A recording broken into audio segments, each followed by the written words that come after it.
A paz do Senhor Jesus, eu sou a doutora Mariana Mendes, hoje sexta-feira, 22 de março de 2024, quero compartilhar o meu devocional, essa palavra de Deus maravilhosa, abençoada, que nos dá direção, nos dá estratégia, nos dá paz e tranquilidade. Antes disso, inscreva-se no meu canal, compartilhe meus vídeos, comente se possível e compartilhe com todos aqueles que você acha que precisa ouvir a palavra de hoje. A palavra de hoje encontra-se no Evangelho de Lucas 11:28, que diz assim: Ele respondeu: Antes, felizes são aqueles que ouvem a palavra de Deus e lhe obedecem.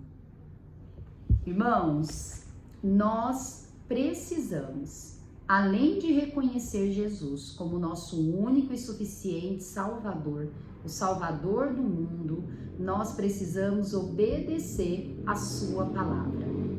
E por que precisamos obedecer? Pelas promessas que a obediência nos dá.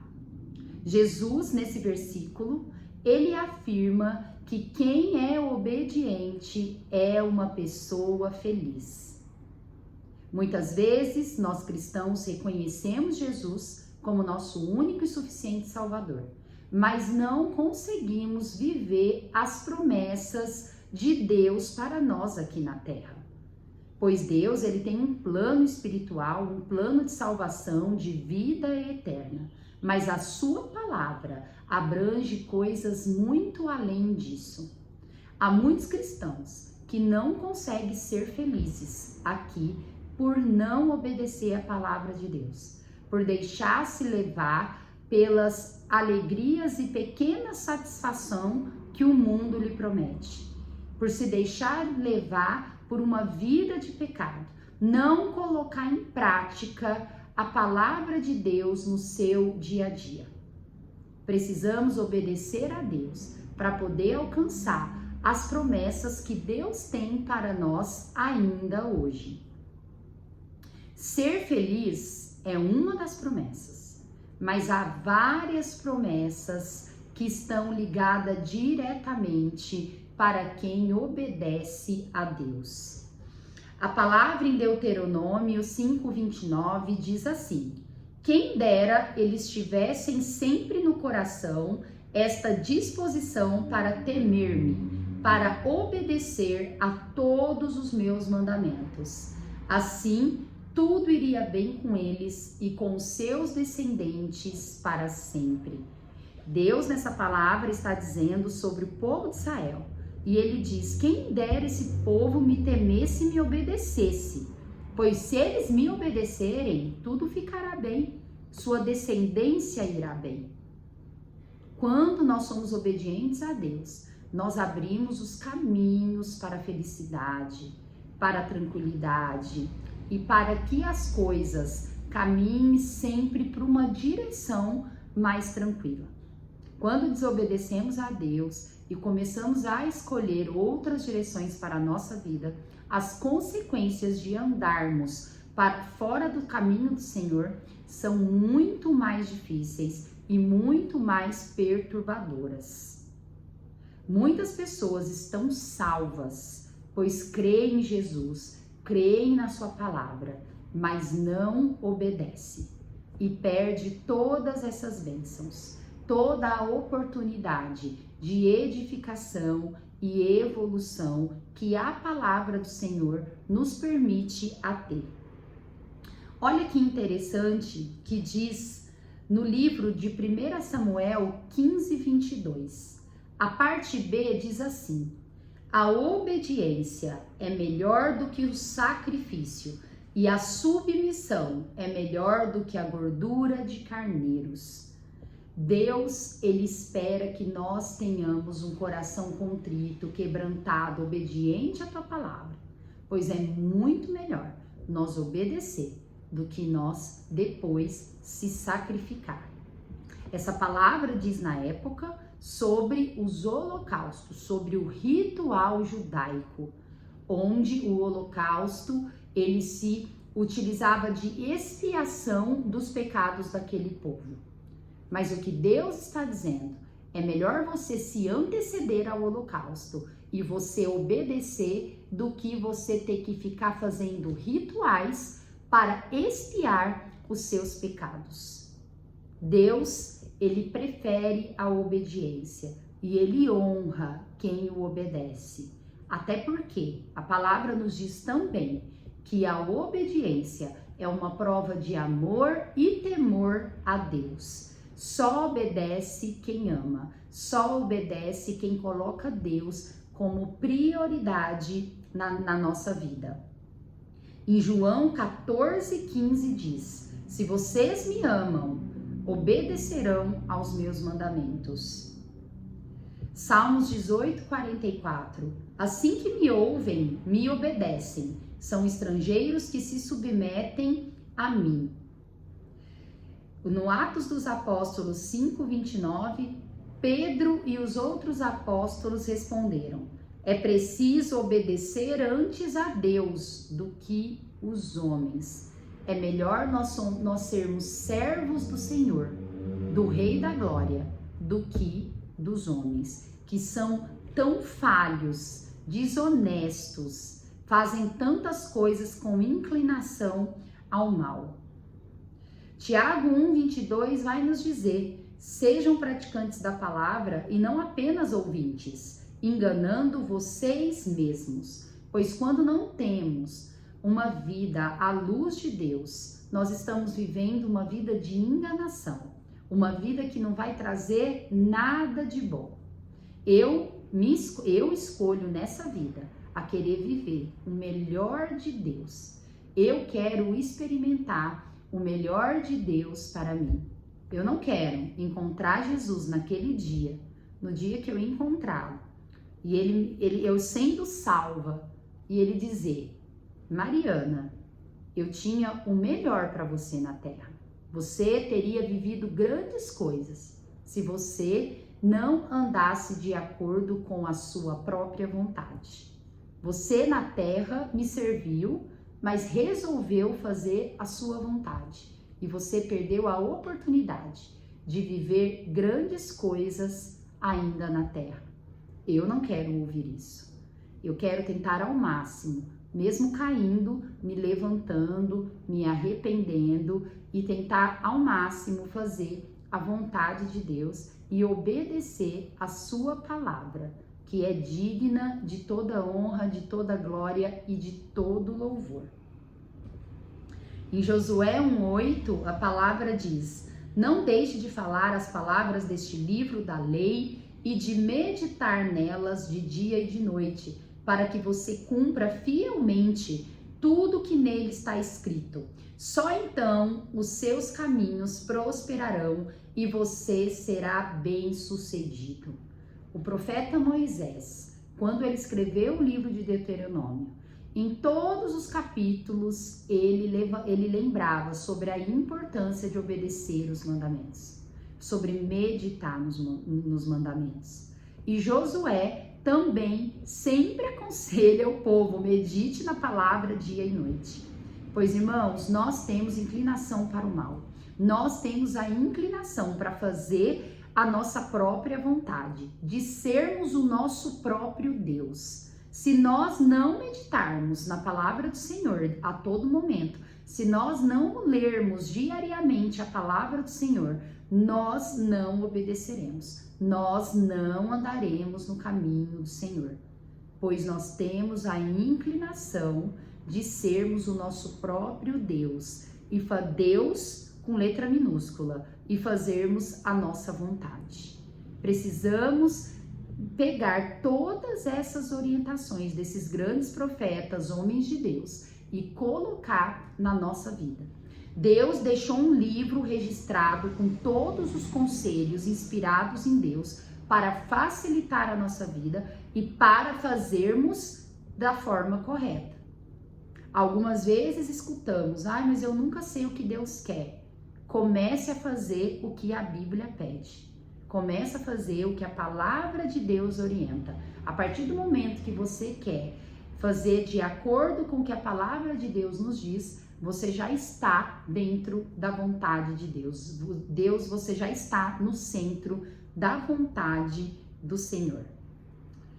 A primeira carta de João 5,3 diz: porque nisto consiste o amor a Deus, em obedecer aos seus mandamentos, e os seus mandamentos não são pesados.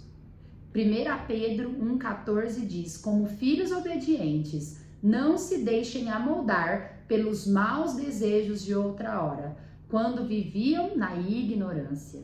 Olha o que o irmão Pedro diz, irmãos, que quando não obedecemos a Deus, estamos vivendo na ignorância.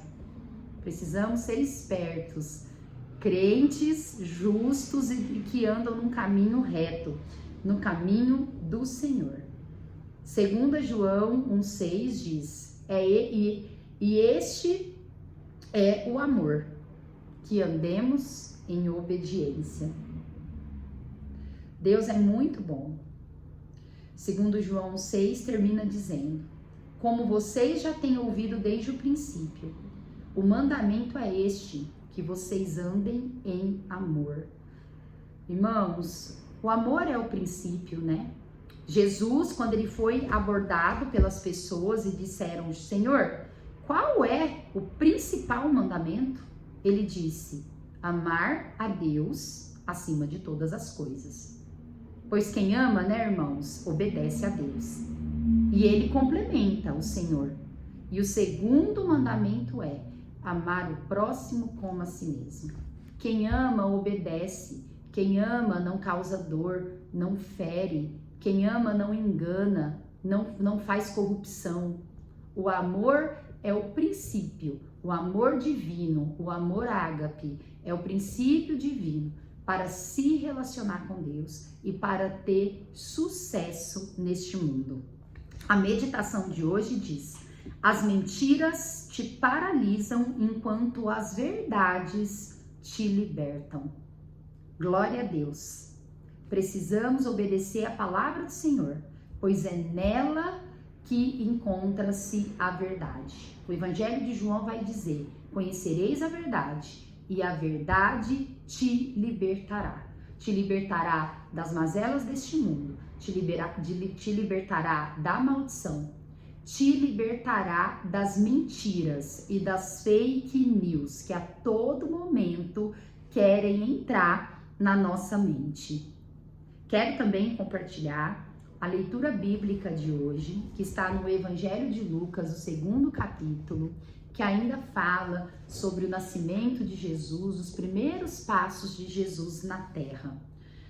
Eu quero compartilhar uma passagem de Lucas 2, que encontra-se no fim do capítulo, a partir do versículo 41, que fala sobre a infância de Jesus. Os evangelhos não se aprofunda muito sobre a infância, a juventude de Jesus e antes dele iniciar o seu ministério. Jesus, ele iniciou ativamente o seu ministério a partir de 30 anos. Ele só se declarou para o mundo como Messias a partir de 30 anos. E dos 30 ao 33, ele iniciou o seu ministério de forma ativa. Antes dos 30 anos, os evangelhos descrevem poucas informações. Há alguns livros de história chamados livros apócrifos, onde a igreja não considera livros inspirados por Deus, que falam algumas histórias a mais de Jesus. Porém, esses livros não têm tanta confiança a nível de inspiração divina. Então, é melhor nós nos dedicarmos e acreditarmos mais na palavra de Deus, na Bíblia, que são os livros inspirados por Deus, o que Deus quis que nós ficássemos sabendo e reconhecesse como a sua palavra. Tudo que está escrito na Bíblia é palavra de Deus, é uma mensagem do céu para as nossas vidas. A palavra de hoje, Lucas 2, a partir do versículo 41, diz assim: Todos os anos, seus pais iam a Jerusalém para a festa da Páscoa. Quando ele completou 12 anos de idade, eles subiram à festa conforme costume. Terminada a festa, voltando seus pais para casa, o menino Jesus ficou em Jerusalém sem que eles percebessem. Pensando que ele estava entre os companheiros de viagem, caminharam o dia todo, então começaram a procurá-lo entre os seus parentes e conhecidos. Não o encontrando, voltaram a Jerusalém para procurá-lo. Depois de 3 dias, o encontraram no templo, sentado entre os mestres, ouvindo-os e fazendo-lhes perguntas. Todos os que ouviam ficavam maravilhados com o seu entendimento e com as suas respostas. Quando seus pais o viram, ficaram perplexos. Sua mãe lhe disse: Filho, por que você nos fez isto? Seu pai e eu estavam aflitos à sua procura. Ele perguntou por que vocês estavam me procurando. Não sabiam que eu devia estar na casa do meu pai? Mas eles não compreenderam o que lhes dizia. Então foi com eles para Nazaré e era-lhes obediente. Sua mãe, porém, guardava todas essas coisas em seu coração. Jesus ia crescendo em sabedoria, estatura e graça diante de Deus e dos homens. Essa passagem conta que Jesus ele tinha 12 anos e ele tinha ido a Jerusalém para a festa de Páscoa. Não podemos esquecer que Jesus ele foi judeu aqui na terra, ele é judeu e ele cumpria todos os rituais, todas as festas que a religião e tradição judaica proferia na Torá. E Jesus, ele tinha ido para Jerusalém com seus pais. A história conta que as cidades vizinhas a Jerusalém, né? Jerusalém, ele fica numa altitude maior em Israel. Por isso que toda vez que o povo, que a Bíblia fala de ir para Jerusalém, refere subir para Jerusalém. E eles iam em multidões. Naquela época não havia trem, não havia avião, não havia carro. Eles iam andando, eles andavam quilômetros. E é muito interessante que eles iam salmodiando, eles iam cantando e louvando os salmos que nós conhecemos. Toda vez que na Bíblia o salmo, ele refere, por curiosidade, Salmo dos Degraus, Canto dos Degraus, eram os salmos que eles iam cantando quando eles iam para as festas judaicas em Jerusalém. Que maravilhoso, né? E nessa volta, nesse retorno, como eles andavam em multidão, os pais de Jesus, Maria e José, perderam Jesus no meio daquele povo e já imaginou que Jesus estava no meio da multidão. Imagine só, irmãos, nós perdermos o nosso filho, né? E os pais de Jesus, que foram pais maravilhosos de referência, perdeu o menino Jesus no meio daquela multidão. E eles voltaram para Jerusalém, pois não encontravam Jesus. E começaram a procurar Jesus. Imagina um alvoroço naquela época, todo mundo procurando o menino Jesus. E eles foram encontrar Jesus no templo, ouvindo os sacerdotes, os mestres. E na hora que eles chegaram, os mestres estavam todos espantados com tamanha sabedoria e inteligência de Jesus. Irmãos, realmente Jesus ele foi um menino prodígio, uma inteligência acima da média, pois nós sabemos que Jesus é a personificação de Deus humano. É 100% humano, mas é 100% Deus. Então, todos os atributos de Deus, Jesus tinha. Um ser humano diferenciado, inigualável, um ser inigualável. Então, você imagine a inteligência, o raciocínio que Jesus havia. E quando eles o encontraram, Jesus se espantou porque eles estavam admirados. Você não imaginou que eu estava na casa do meu pai? Porque Jesus, irmãos, não era como nós. Não é como nós. Jesus, ele nunca teve inclinação para coisas erradas. Jesus, ele nunca teve inclinação para o mal, pois ele é perfeito. Ele é Deus. Quantas atitudes maravilhosas Jesus havia ter. Ele passou por toda a evolução. Ele foi bebê, ele chorou, ele teve que ter suas fraldas trocadas, ele teve que ser ensinado a comer, ele teve que ser ensinado a se relacionar. Porém, esse ser humano, ele teve uma inclinação para o bem desde o princípio. Ele foi perfeito desde o princípio.